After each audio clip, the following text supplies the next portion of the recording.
दी गई साधारण ब्याज की किसी दर से किसी समयावधि के लिए मूलधन तथा मिश्रधन 4:5 के अनुपात में है। 3 वर्ष के उपरांत मतलब बाद उसी ब्याज की दर से मूलधन का मिश्रधन से अनुपात 5:7 हो जाता है। ब्याज की दर क्या होगा?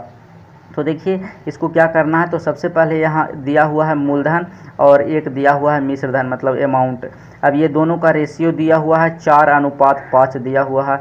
अब 3 बरस बाद कह रहा है कि 3 बरस बाद मतलब उपरांत कह रहा है कि इसका रेशियो है जो 5:7 हो जाता है। तो 5 यहाँ 7 लिख देते हैं, तो 5:7 हो गया, कोई दिक्कत नहीं। लेकिन यहाँ सोचने वाला बात है कि जो 5 बरस बाद या 3 बरस बाद या कितना भी बरस बाद होगा, लेकिन मूलधन तो चेंज नहीं होगा। मूलधन कैसे चेंज हो रहा है इसको, तो दोनों को इक्वल करना होगा। तो दोनों को इक्वल करने के लिए इसको एलसीएम लेंगे तो 20 आ जाएगा। तो इसको 20 बनाना है तो इसको मैं 5 से गुना करना पड़ेगा। तो 5 से गुना करेंगे तो इधर भी 5 से गुना करना पड़ेगा, तो ये 25 हो जाएगा। हो जाएगा कि नहीं? 25 हो जाएगा, हो जाएगा। अब देखो इसको है जो 20 बनाना है तो इसको मैं 4 से गुना करना पड़ेगा। तो 4 से गुना करेंगे तो इधर भी 4 से गुना करना पड़ेगा, तो ये 7×4 = 28 हो गया।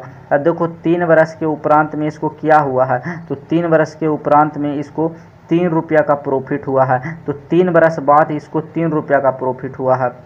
तो 3 बरस बाद 3 रुपया का प्रॉफिट हुआ है, तो 1 बरस में इसको कितना प्रॉफिट होगा? 1 रुपया का प्रॉफिट होगा, कह सकते हैं। तो 1 बरस में 3 बरस में 3 रुपया का यहाँ प्रॉफिट हुआ, यहाँ लिख देते हैं 3 रुपया का प्रॉफिट हुआ। तो 1 बरस में 1 रुपया का प्रॉफिट होगा।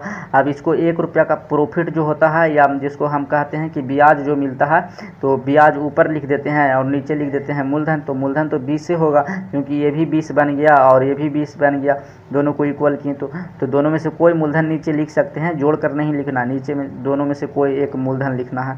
तो मूलधन लिख दिए।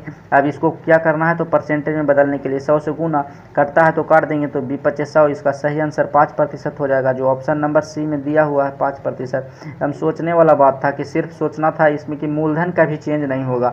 तो मूलधन चेंज कैसे हो रहा है अनुपात में, जो और मूलधन चेंज नहीं होगा तो बराबर करना पड़ेगा। अब बराबर करना पड़ेगा तो कंडीशन सही हो जाएगा, तो फिर क्वेश्चन भी सही हो जाएगा, फिर आंसर भी सही हो जाएगा। मतलब ये कन्फ्यूजन के लिए अनुपात जैसे तैसे कर दिया था बस।